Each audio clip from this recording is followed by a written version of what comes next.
সবাইকে আবারও স্বাগতম ক্লিক অ্যান্ড টেকে। আজকে আমরা যে টপিকটি নিয়ে আলোচনা করব সেটি হচ্ছে মাইক্রোওয়েভ, ফিজিক্যাল মিডিয়ামের আরেকটি ক্যাটাগরি। তো মাইক্রোওয়েভ দিয়ে আমরা ফিজিক্যাল মিডিয়াম শেষ করব।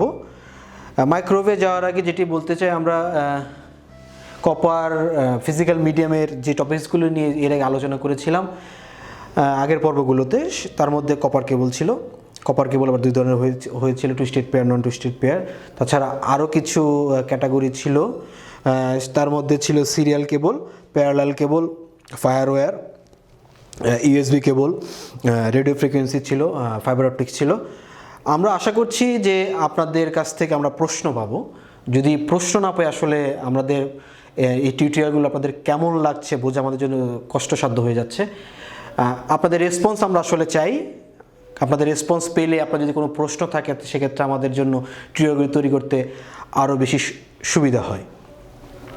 তো আসলে এবার যাই মাইক্রোওয়েভে। মাইক্রোওয়েভ আসলে কি? গত পর্বে আমরা আলোচনা করেছিলাম রেডিও ফ্রিকোয়েন্সি নিয়ে, এবার আসছে মাইক্রোওয়েভ। জিনিসগুলো আসলে কাছাকাছি, খুব কাছাকাছি। একটি রেডিও ফ্রিকোয়েন্সি আর একটি মাইক্রোওয়েভ। তো রেডিও ফ্রিকোয়েন্সি যে লেভেলটাতে কাজ করে তার উপরের পোর্শনটা হচ্ছে মাইক্রোওয়েভ। ধরুন এখানে রেডিও ফ্রিকোয়েন্সি কাজ করছে, তার উপরে পোর্শনটা হচ্ছে মাইক্রোওয়েভ। উপরে পোর্শনটা আসলে কেন বলছি? কারণ রেডিও ফ্রিকোয়েন্সি ছিল এক ধরনের রেঞ্জ, 1 থেকে 3 ট্র্যাডিশনালি আমরা যেটা বলি। আর মাইক্রোওয়েভের রেঞ্জটা হচ্ছে 3 থেকে 30 গিগাহার্টজ। মানে 1 থেকে 3 গিগাহার্টসের মধ্যে যেগুলো ছিল সেটা হচ্ছে রেডিও ফ্রিকোয়েন্সি, আর 3 থেকে 30 গিগাহার্টসের মধ্যে যেগুলো সেটা হচ্ছে মাইক্রোওয়েভ।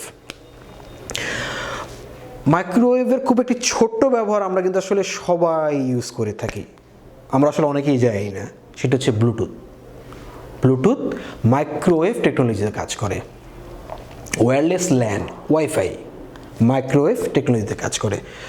ব্রডব্যান্ড ওয়্যারলেস মানে ওয়াইম্যাক্স মাইক্রোওয়েভ পদ্ধতিতে কাজ করে। Wireless one, 2G, 3G, 4G cellular network. Wireless one, 2G, 3G, 4G cellular network microwave সিস্টেমে কাজ করে। স্যাটেলাইট কমিউনিকেশন এবং রাডার, এটিও মাইক্রোওয়েভ সিস্টেমে কাজ করে। তো মাইক্রোওয়েভ নিয়ে আর বেশি ডিটেলস আমরা যাব না, বেসিকটা আমরা জানলাম। তবে আপনাদের কাছে যেটি আসলে চাওয়া, আমরা অনেকটা পথ এগিয়েছি। আমরা বেসিক নেটওয়ার্কিং নিয়ে আলোচনা করছি। আমরা চেষ্টা করছি, আসলে কতটুকু আমরা করতে পারছি জানি না। আপনাদের যদি ভালো লেগে থাকে তাহলে আমাদের কমেন্টস করুন, আপনাদের সহযোগিতা আমরা চাচ্ছি। এই বলে আজকের মতো এখানে শেষ করছি। আপনারা সবাই ক্লিক অ্যান্ড টেকের সাথেই থাকুন এবং আমাদের টিউটোরিয়ালগুলো দেখতে থাকুন।